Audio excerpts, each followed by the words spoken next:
Papa a écrit « On ne veut pas de toi à la fête de maman ». Le vote était unanime. Ma sœur a envoyé un emoji qui rit. J'ai répondu « Les votes unanimes ont des conséquences ». Puis j'ai retiré mon nom du contrat de traiteur et j'ai gelé le compte commun. Quand la salle a refusé l'entrée le grand jour, mon téléphone n'arrêtait pas de sonner. Je fixais mon téléphone comme s'il venait de me gifler. On ne veut pas de toi à la fête de maman. Le vote était unanime. C'est ce que mon père m'a envoyé par texto, juste comme ça. Aucune explication. Aucune conversation, juste un renvoi numérique froid de ma propre famille. Et puis ma sœur, Amandine, a envoyé un emoji qui rit. Même pas de mots, juste ce stupide petit visage jaune, des larmes coulant sur ses joues de dessin animé, se moquant de moi. Je suis Isabelle, au fait, 32 ans, vivant à Lyon, et apparemment le bouc émissaire de la famille dont personne n'avait pris la peine de m'informer. Laissez-moi revenir en arrière. Le 60e anniversaire de ma mère était censé être une immense célébration, le genre où tout le monde se met sur son 31, prend 1 million de photos et prétend que nous sommes plus proches que nous ne le sommes en réalité. Pendant 6 mois, j'avais tout coordonné, la salle, le traiteur, la liste des invités, les décorations, tout. J'ai même utilisé ma propre carte de crédit pour garantir les réservations parce que papa avait dit que ce serait plus facile à gérer ainsi. Pensez-vous que cela semble suspect? Parce qu'avec le recul, oui, ça l'est absolument. Mais voilà, je voulais vraiment le faire. Je pensais que l'organisation de cette fête nous rapprocherait. Maman et moi étions distantes depuis des années. Elle semblait toujours préférer Amandine. Elle avait toujours une excuse pour ne pas me rendre visite et oubliait toujours d'appeler pour mon anniversaire. Mais je continuais d'essayer. Je continuais d'espérer que peut-être, si seulement j'en faisais assez, si je donnais assez, si je me prouvais assez, les choses changeraient. Stupide, n'est-ce pas? Alors, quand ce texto est arrivé 3 jours avant la fête, après que j'ai passé une demi-année à l'organiser, j'ai eu l'impression que quelqu'un avait dérobé le sol sous mes pieds. Mes mains tremblaient si fort que j'ai failli laisser tomber mon téléphone. J'ai appelé papa immédiatement. Quel vote? De quoi parles-tu? Sa voix était si désinvolte que cela m'a retourné l'estomac.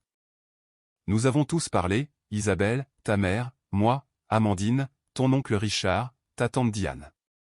Nous avons décidé qu'il serait préférable que tu ne viennes pas. Tu crées toujours des histoires, et nous ne voulons pas que quoi que ce soit gâche la journée spéciale de maman. Je crée toujours des histoires? Je pouvais à peine prononcer les mots. J'ai organisé toute cette fête. Et nous apprécions cela, a-t-il dit, comme s'il parlait à un représentant du service clientèle. Mais Amandine peut prendre le relais à partir de maintenant. Elle est plus douée pour être agréable. Agréable. Ce mot flottait dans l'air comme du poison. Imaginez ce que j'ai décidé de faire. Puis j'ai raccroché. Je n'ai pas crié. Je n'ai pas pleuré, pas encore, en tout cas. Je suis juste resté assise sur mon canapé à regarder le mur, sentant quelque chose de froid et de tranchant s'installer dans ma poitrine. Mon cousin Olivier, le seul membre de la famille qui ait jamais vraiment été là pour moi, m'a envoyé un texto environ 20 minutes plus tard. Il avait entendu parler du vote par le bouche-à-oreille familial. « Isa, je suis tellement désolé », disait son message. « C'est insensé. Ne les laisse pas te faire ça. » Olivier avait toujours été différent des autres. Quand tout le monde était occupé à me comparer à la parfaite Amandine, Olivier était celui qui était venu quand mon appartement avait été inondé, qui s'était souvenu de ma remise de diplôme et qui m'écoutait vraiment. Il vivait à Lille, mais nous étions restés proches malgré la distance. « Que suis-je censé faire ?» ai-je répondu par texto. Sa réponse fut immédiate, « Quoi que tu dois faire, je te soutiens. » J'ai regardé mon ordinateur portable ouvert sur la table basse. J'avais examiné les paiements finaux pour la salle et le traiteur ce matin-là. Tout était à mon nom, ma carte de crédit, mes signatures, mon adresse électronique sur chaque contrat. Concernant le compte familial partagé que papa avait créé pour les dépenses de la fête, j'étais la seule à avoir un accès administratif réel parce que c'était moi qui gérais tout. Pensez-vous que j'ai bien fait avec ce que j'ai fait ensuite? J'ai d'abord ouvert mon application bancaire.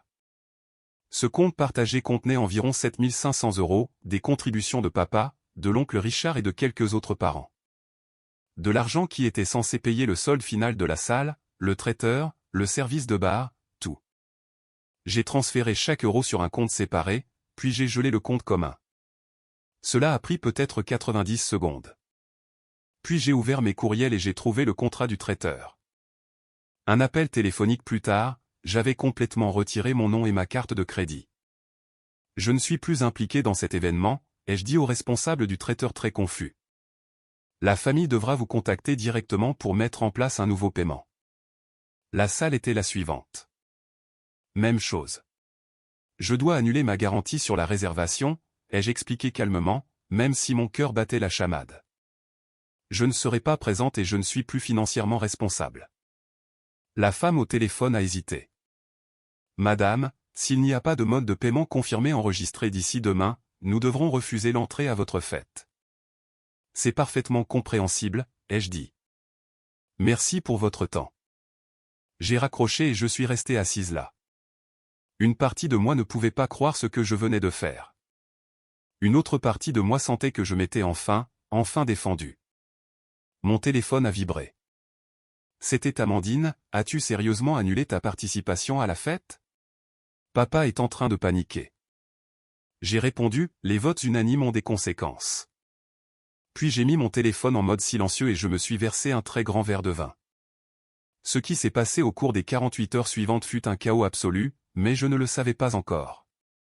Je ne savais pas qu'Amandine appellerait le traiteur pour découvrir qu'ils avaient besoin de 3700 € pour le lendemain, sinon il donnerait le créneau à quelqu'un d'autre. Je ne savais pas que papa essaierait d'accéder au compte partagé et le trouverait complètement bloqué. Je ne savais pas que la salle enverrait un courriel à toute la famille expliquant que sans paiement confirmé, la célébration était annulée. Mais très bientôt, j'allais découvrir exactement ce qui se passe lorsque la personne qui tient tout ensemble décide de lâcher prise. Olivier m'a appelé ce soir-là. Tu l'as vraiment fait.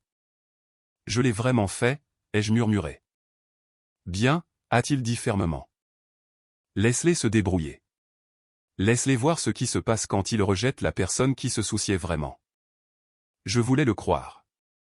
Je voulais me sentir forte, justifiée et puissante. Au lieu de cela, je me sentais juste vide.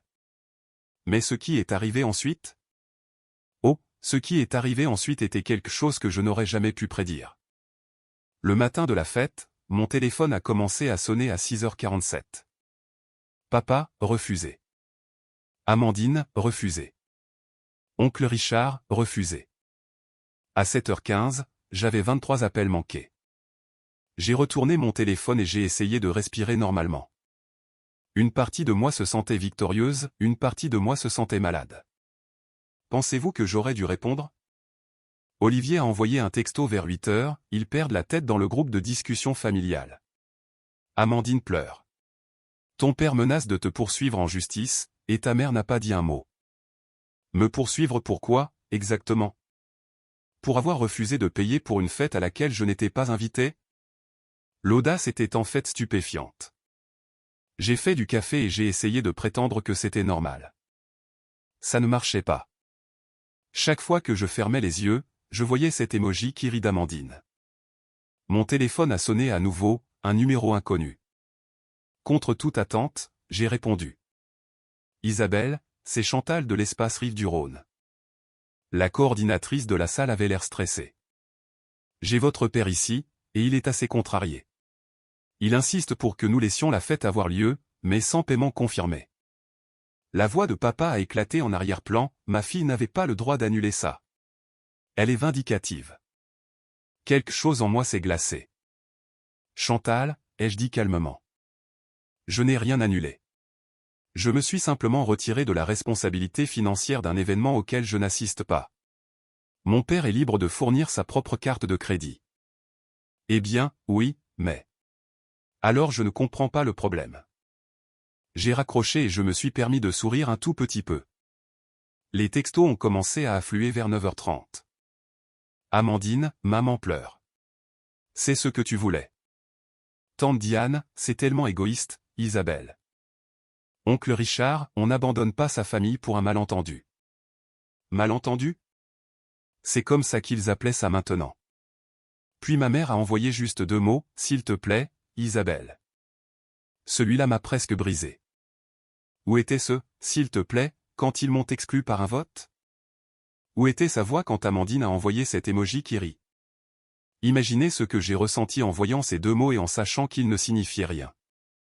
Olivier a appelé vers 10 heures. Tu tiens le coup? À peine. Maman m'a envoyé un texto. Qu'a-t-elle dit? S'il te plaît, Isabelle. Il a émis un son dégoûté. C'est tout? Pas je suis désolé? Juste s'il te plaît? Ouais. Isa, tu n'as rien fait de mal. Ils ont créé cette situation. Ce qui se passera ensuite est de leur faute, pas de la tienne. Je voulais le croire, mais la culpabilité s'insinuait déjà. Parce que c'est ce qui arrive quand on est élevé pour être le paillasson de la famille, on se sent mal de refuser de se laisser faire. Vers midi, un autre appel est venu de la société de traiteurs.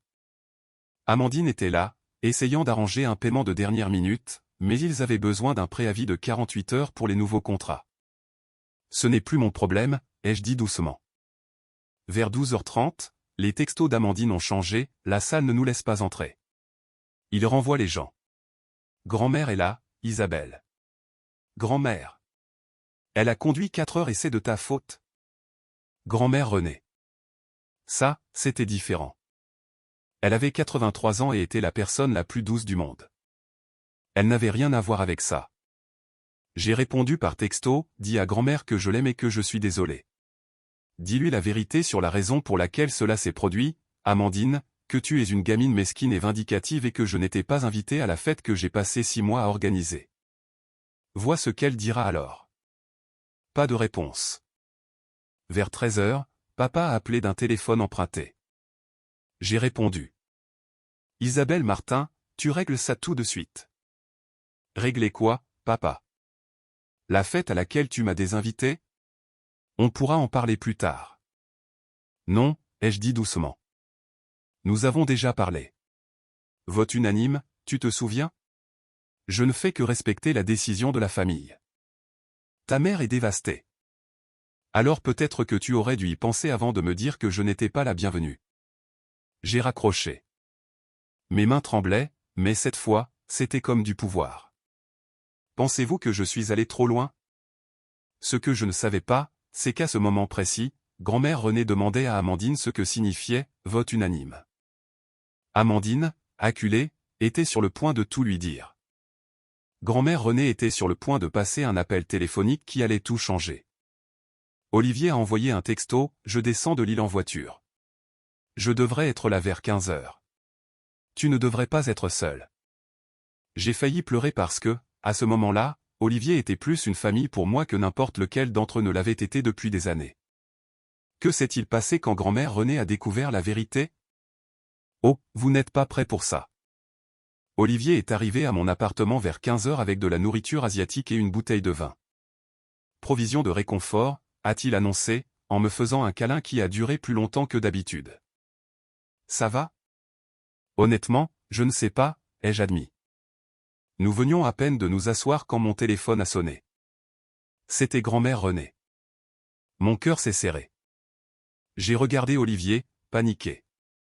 C'est grand-mère. Réponds, a-t-il dit doucement. Elle mérite d'entendre ta version. J'ai pris une profonde inspiration et j'ai décroché. Salut, grand-mère. Isabelle, ma chérie. Sa voix était chaude mais fatiguée. J'ai besoin que tu me dises quelque chose, et j'ai besoin de la vérité. As-tu été des invités de la fête de ta mère? Les larmes me sont immédiatement montées aux yeux. Oui. Et tu as tout organisé? Oui. Il y a eu une longue pause. Alors, je suis chez ton père en ce moment. Nous devons parler, nous tous. Peux-tu venir? Attends, quoi? Aller chez papa? Les affronter tous après ce que j'ai fait? Grand-mère, je ne pense pas que ce soit une bonne idée. Je ne demande pas, ma chérie. Je te le dis. Sois là dans 30 minutes. Sa voix avait cette fermeté sous la douceur qui signifiait qu'elle ne négociait pas. Elle a raccroché. J'ai regardé Olivier, incrédule. Elle veut que j'aille chez papa tout de suite. Alors nous y allons, a-t-il dit en se levant. Je viens avec toi. Pensez-vous que j'aurais dû y aller? L'auriez-vous fait? 28 minutes plus tard, nous nous sommes garés devant la maison de mes parents à Villeurbanne. Il y avait encore des voitures partout, des parents qui s'étaient apparemment regroupés ici après le désastre de la salle. J'avais l'estomac noué. Olivier m'a serré la main. Quoi qu'il arrive, je suis là. Nous nous sommes dirigés vers la porte. Je n'ai même pas eu à frapper. Grand-mère Renée a ouvert, m'a regardé et m'a prise dans ses bras. « Salut, ma belle » a-t-elle murmuré, puis plus fort par-dessus son épaule, elle est là. Salon, maintenant. La scène à l'intérieur était quelque chose que je n'oublierai jamais. Papa était assis dans son fauteuil inclinable, l'air furieux. Maman était sur le canapé, les yeux rouges et un mouchoir à la main. Amandine se tenait près de la cheminée, les bras croisés, me foudroyant du regard. Tante Diane et oncle Richard étaient là aussi, tous deux mal à l'aise. Et grand-mère Renée se tenait au centre de tout cela comme un petit juge de 83 ans.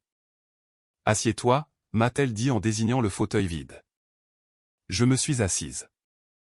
Olivier se tenait derrière moi, la main sur mon épaule. « Maintenant » a dit grand-mère en se tournant vers mon père. « Thomas, montre à Isabelle le texto que tu lui as envoyé. » Le visage de papa est devenu rouge. « Maman, ce n'est pas. » « Montre-lui le texto. » Il a sorti son téléphone avec des mains tremblantes et l'a brandi. « Le voilà, on ne veut pas de toi à la fête de maman. » Le vote était unanime. Grand-mère a regardé Amandine. « Et toi, ma chérie, montre à tout le monde ce que tu as envoyé après ça. » La posture assurée d'Amandine a vacillé. « Grand-mère, c'était juste. » « Montre-leur. » Amandine a lentement sorti son téléphone. L'emoji qui rit a rempli l'écran. La pièce est devenue complètement silencieuse. Grand-mère Renée s'est tournée vers ma mère. « Caroline, étais-tu au courant de ce vote ?» La voix de maman était à peine un murmure. « Oui. » « Et étais-tu d'accord ?» Maman m'a regardé pour la première fois, et j'ai vu quelque chose dans ses yeux que je ne pouvais pas tout à fait déchiffrer. Je n'étais pas en désaccord. Ces 4 mots ont fait plus mal que le texto original. Grand-mère a hoché lentement la tête. Je vois. Et est-ce que l'un de vous, a pensé à ce qu'Isabelle pourrait ressentir? Être exclue d'une fête qu'elle avait passé 6 mois à organiser. Se faire moquer par sa propre sœur. Elle a réagi de manière excessive, a éclaté Amandine. Tout ce qu'elle avait à faire était de l'accepter et de passer à autre chose, mais au lieu de ça, elle a tout saboté. Saboté? La voix d'Olivier a traversé la pièce. Elle s'est retirée de la responsabilité financière d'un événement auquel elle n'était pas invitée. Ce n'est pas du sabotage. C'est du respect de soi. Reste en dehors de ça, Olivier, a claqué papa. Non, a dit fermement grand-mère. Il reste. C'est le seul qui semble comprendre ce que signifie réellement la famille. Puis elle s'est tournée vers moi et son expression s'est adoucie. Isabelle, ma chérie, pourquoi t'ont-ils exclu? Quelle était la raison? J'ai regardé autour de la pièce. Tous les yeux étaient sur moi. Je ne sais pas vraiment. Papa a juste dit que je créais toujours des histoires. Quelles histoires? A insisté grand-mère en regardant mon père. Qu'a fait cette fille pour mériter d'être rejetée comme ça? Le silence était assourdissant. Finalement, tante Diane a parlé doucement. Elle n'a rien fait, Renée. Amandine l'a suggéré parce qu'elle voulait diriger la fête elle-même. Elle a dit que ce serait mieux si elle prenait le relais. Ma tête s'est tournée brusquement vers Amandine. Quoi? Le visage d'Amandine est devenu pâle. Ce n'est pas tante Diane, tu déformes les choses. Je ne déforme rien, a dit Diane, et elle avait l'air vraiment honteuse. Tu as dit qu'Isabelle devait toujours être le centre de l'attention. Toujours être celle qui organise les choses. Tu voulais le crédit pour la fête de maman. Nous avons tous suivi. La pièce a basculé. Toute cette affaire, le vote, l'exclusion, tout, n'était pas parce que j'avais fait quelque chose de mal. C'était parce qu'Amandine était jalouse. Le croyez-vous? Pouvez-vous l'imaginer? Maman a émis un son étranglé. Amandine, est-ce vrai? Ce n'est pas si simple. La voix d'Amandine montait, paniquée. Vous étiez tous d'accord. Personne ne s'est opposé parce que tu as fait croire qu'Isabelle était difficile, a dit tranquillement oncle Richard. Il m'a regardé. Tu dois comprendre, nous n'avons entendu que la version d'Amandine. Quelle version, ai-je exigé, retrouvant ma voix. Que vous a-t-elle dit? Amandine reculait vers la porte. J'ai juste dit que tu étais stressé et que ce serait peut-être plus facile si tu... Tu leur as dit que je faisais une dépression nerveuse, a soudainement interrompu maman, la voix tremblante. Tu as dit qu'Isabelle était dépassée et agissait de manière erratique et que ce serait mieux pour elle si nous prenions le relais. Tu as dit qu'elle serait soulagée. La pièce a explosé. Papa criait sur Amandine. Tante Diane s'excusait. Oncle Richard avait l'air horrifié. Et maman pleurait plus fort maintenant, mais ses larmes semblaient différentes. Et moi? Je suis juste restée assise là, engourdie, alors que toute ma compréhension de la situation se réorganisait. Il ne s'agissait pas du tout de moi. Ça n'avait jamais été le cas. La voix de grand-mère Renée a coupé court au chaos. Assez. Tout le monde s'est tu. Elle a regardé chaque personne à tour de rôle, et je ne l'avais jamais vue aussi déçue. Cette famille devrait avoir honte. Vous avez cru des mensonges sans poser de questions. Vous avez exclu quelqu'un sans lui donner la chance de se défendre. Vous avez brisé le cœur de cette fille parce que c'était plus facile que de réfléchir de manière critique. Puis quelque chose s'est produit que je n'attendais absolument pas. Grand-mère Renée s'est tournée vers moi et a dit, « Isabelle, ma chérie, j'ai une proposition. L'anniversaire de ta mère est gâché de toute façon, mais le week-end prochain, c'est mon anniversaire. J'aimerais que tu m'organises une fête, une petite, juste avec les gens qui méritent vraiment d'être là. » Ma mâchoire est tombée. Grand-mère, tu n'es pas obligée. Je sais que je ne suis pas obligée. Je le veux. Elle m'a souri, ce sourire malicieux dont je me souvenais de mon enfance. Et je pense peut-être juste à toi, moi, Olivier et quelques-unes de mes amies du club de bridge. Qu'en penses-tu? Les implications flottaient dans l'air. Elle excluait délibérément le reste de la famille de son propre anniversaire. Le regard sur le visage de papa était quelque chose que je chérirais pour toujours. Mais que s'est-il passé ensuite? Oh, c'est là que les choses sont devenues vraiment intéressantes. Le silence dans cette pièce était absolument suffocant. Papa a retrouvé sa voix le premier. Maman, tu ne peux pas être sérieuse. Grand-mère Renée a haussé un sourcil. Ah non? Il me semble que je peux faire ce que je veux pour mon propre anniversaire, Thomas. Mais nous sommes ta famille, a protesté tante Diane. Famille, a répété lentement grand-mère. La famille d'Isabelle aussi. Mais ça ne vous a pas empêché de la rejeter, n'est-ce pas? Amandine avait l'air de vouloir disparaître. Grand-mère, je ne voulais pas que ça aille aussi loin. Tu n'as pas réfléchi du tout, a interrompu grand-mère. Tu as menti et manipulé, et tout le monde était trop paresseux pour remettre ça en question. Maman s'est levée soudainement. Isabelle, j'ai besoin de te parler seule. Mon estomac s'est noué. Est-ce que je voulais lui parler seule? Après tout? La main d'Olivier s'est resserrée sur mon épaule, mais j'ai hoché la tête. D'accord. Nous sommes sortis sur la terrasse arrière. Maman a fermé la porte coulissante derrière nous. Je suis désolé, a-t-elle finalement dit. Deux mots que j'attendais d'entendre. Alors, pourquoi semblait-il si vide? Pour quelle partie, ai-je demandé doucement. Pour m'avoir exclu? Pour ne pas m'avoir défendu? Pour avoir cru Amandine sans même me demander? Elle a tressailli. Pour tout ça. Pourquoi ne m'as-tu pas appelé, maman? Pourquoi n'as-tu pas demandé si ce qu'Amandine disait était vrai? Elle a détourné le regard. Parce que c'était plus facile de ne pas le faire. Parce qu'Amandine a toujours été plus facile. Elle ne me conteste pas. Elle est juste d'accord, sourit et rend tout agréable. Savez-vous à quel point ça fait mal d'entendre votre mère admettre que vous êtes trop difficile pour elle? Alors, tu l'as choisi, ai-je dit. Tu as choisi l'agréable plutôt que l'honnête. J'ai fait le mauvais choix, a murmuré maman. Je fais le mauvais choix depuis des années, n'est-ce pas? Nous savions toutes les deux que c'était vrai. Chaque appel d'anniversaire manqué, chaque visite, tout cela s'additionnait pour former un schéma que j'essayais de ne pas voir. Je ne sais pas comment réparer ça, a-t-elle dit. Moi non plus. Mais peut-être que ce n'est pas quelque chose que nous pouvons réparer aujourd'hui. La porte coulissante s'est ouverte. Papa est sorti, l'air plus petit en quelque sorte. Isabelle, a-t-il commencé. Je te dois aussi des excuses. J'aurais dû te protéger. Au lieu de ça, je t'ai abandonné parce qu'Amandine me rappelait moi-même, ambitieuse, confiante. Et tu me rappelais ta mère, remettant tout en question. Je pensais aider en te laissant être indépendante, mais en réalité, je ne faisais que t'éviter. Imaginez entendre ça de votre père. Avant que je puisse répondre, nous avons entendu des voix fortes à l'intérieur. La voix d'Amandine, c'est insensé. Vous agissez tous comme si j'étais une sorte de monstre. Nous nous sommes précipités à l'intérieur pour trouver Amandine au milieu de la pièce, des larmes coulant sur son visage. Tu as menti à ta famille, a simplement dit grand-mère. Tu as fait du mal à ta sœur. Ce sont tes choix, Amandine. Maintenant, tu vis avec les conséquences.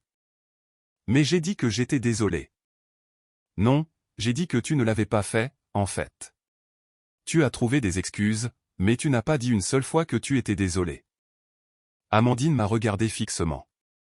Puis elle a fait quelque chose qui a choqué tout le monde. Elle s'est effondrée sur le canapé et a commencé à sangloter, de vrais, vilains sanglots. Je ne sais pas comment être désolé. Je ne sais pas comment être autre chose que parfaite. Savez-vous ce que c'est d'être toujours la bonne, la facile? C'est épuisant. Et puis toi, tu es juste toi-même et tout le monde t'aime quand même et je déteste ça. Le silence s'est fait dans la pièce. Olivier a parlé doucement. Tu penses qu'Isabelle ne sait pas? Elle vient de passer 6 mois à organiser une fête pour des gens qui l'ont exclue. Amandine a levé les yeux vers moi, le mascara coulant. J'étais jalouse de toi.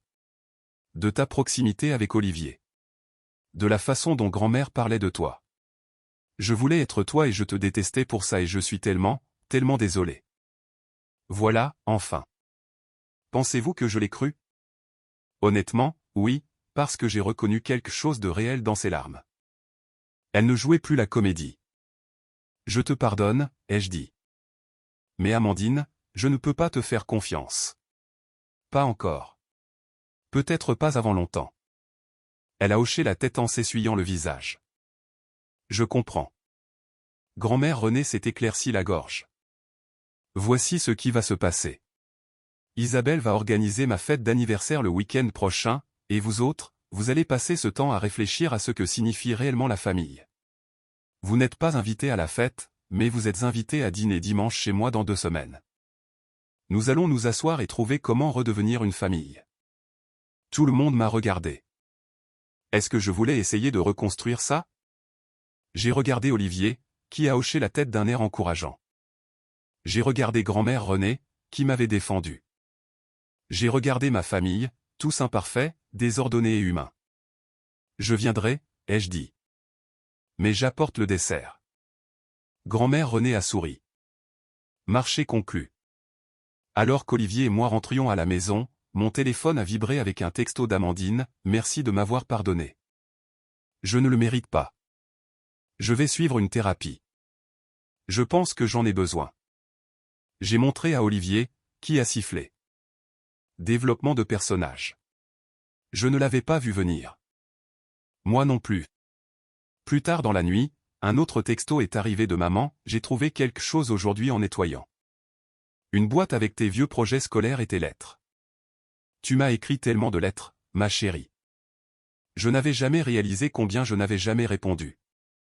Je suis tellement désolé. Puis une photo, un dessin au crayon que j'avais fait en 2e année. Je t'aime, maman, écrit en lettres tremblantes. J'ai beaucoup pleuré. Mais voici ce que je ne savais pas encore, ce que je ne découvrirai que lors de la fête d'anniversaire de grand-mère le week-end suivant. Quelque chose qui changerait complètement ma façon de voir les choses. Et cela a commencé par une conversation que je n'étais pas censé surprendre. La fête d'anniversaire de grand-mère Renée était tout ce que la célébration de maman n'était pas, petite, intime et remplie de gens qui voulaient vraiment être là. J'ai fait simple, son restaurant italien préféré, une salle privée, juste 8 personnes. Grand-mère et Georges, Olivier, ses amis du club de bridge et 2 voisins. Pas de drame, pas de politique, juste de l'amour. La nuit était parfaite. Grand-mère riait, racontait des histoires, et je me sentais plus légère que je ne l'avais été depuis des semaines. Je me suis excusé pour aller aux toilettes vers 20 heures. En revenant, j'ai entendu des voix près de la cuisine, grand-mère Renée et Georges. J'aurais dû continuer à marcher, mais je me suis arrêté. Ne le lui dis pas encore, disait grand-mère. Ce soir, c'est pour célébrer, Renée. Elle mérite de savoir, a répondu gentiment Georges. Ils le méritent tous. Je sais. Au dîner de dimanche, je le dirai à tout le monde. Mon cœur s'est mis à battre la chamade. Nous dire quoi? 2 mois, ce n'est pas beaucoup de temps, a poursuivi Georges, la voix épaisse. 2 mois pourquoi? J'ai dû faire un bruit parce que grand-mère est apparue, m'a vu, et son expression s'est adoucie. Combien as-tu entendu, ma chérie? Assez pour avoir peur, ai-je murmuré. Grand-mère, que se passe-t-il? Elle m'a pris la main et m'a conduite dans un coin tranquille. Je suis malade, Isabelle. Mon cœur. Les médecins disent que j'ai peut-être 2, 3 mois. Le monde a basculé. Quoi?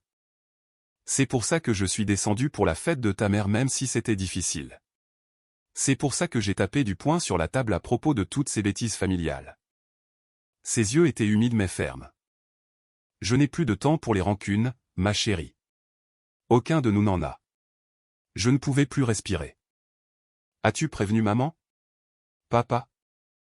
Pas encore. Dîner de dimanche. Elle a touché ma joue. Je voulais d'abord une nuit parfaite, avec toi. Savez-vous ce que c'est que de sentir son cœur se briser et se gonfler en même temps? Nous sommes retournés à table. J'ai essayé de sourire pendant le dîner, mais Olivier savait que quelque chose n'allait pas. Quand nous nous sommes dit au revoir, grand-mère m'a serré fort dans ses bras. N'ose pas me traiter comme si j'étais mourante, a-t-elle murmuré. Je suis encore en vie. C'est ça qui compte. La semaine jusqu'au dîner de dimanche a été une torture.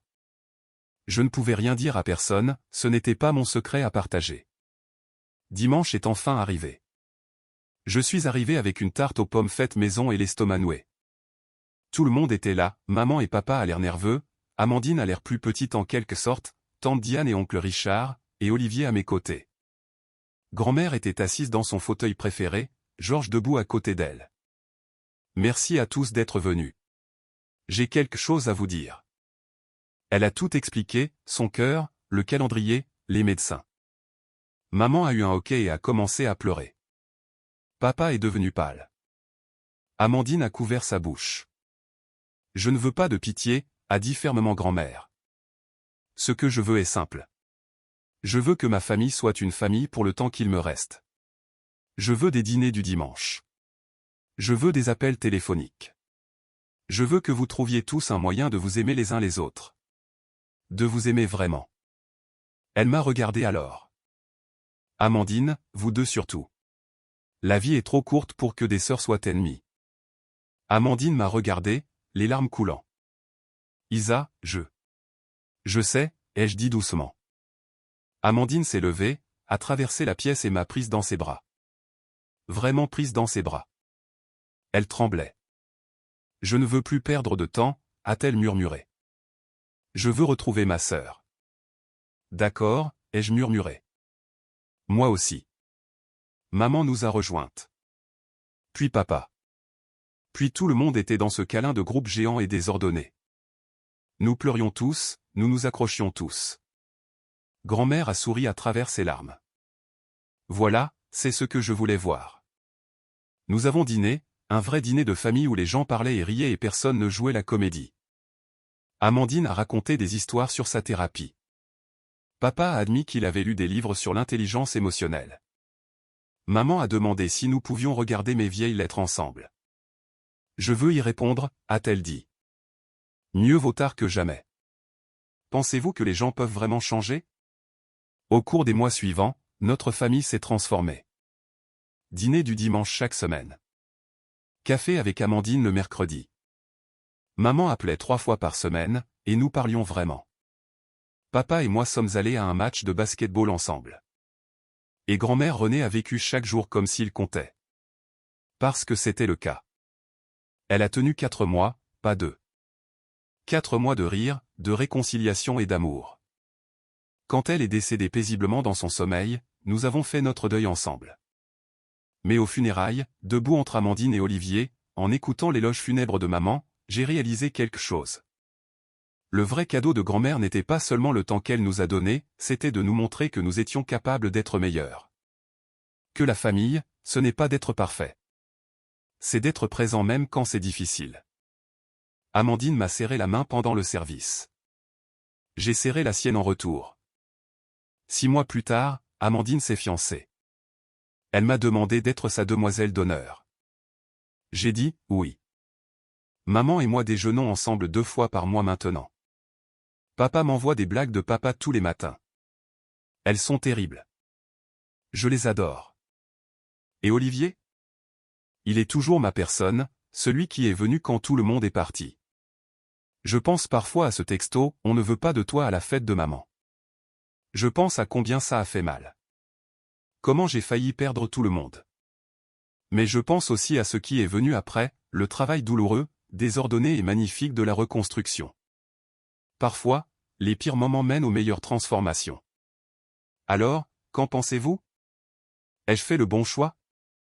Ma famille méritait-elle une seconde chance? Si cette histoire a résonné en vous, j'adorerais en entendre parler dans les commentaires. Si vous l'avez apprécié, n'hésitez pas à aimer. Et si quelque chose ne vous a pas plu, partagez vos réflexions. Je suis là pour écouter. Merci d'être ici. Merci de m'avoir laissé raconter mon histoire. Et peut-être, appelez votre famille aujourd'hui. On ne sait jamais combien de temps il nous reste.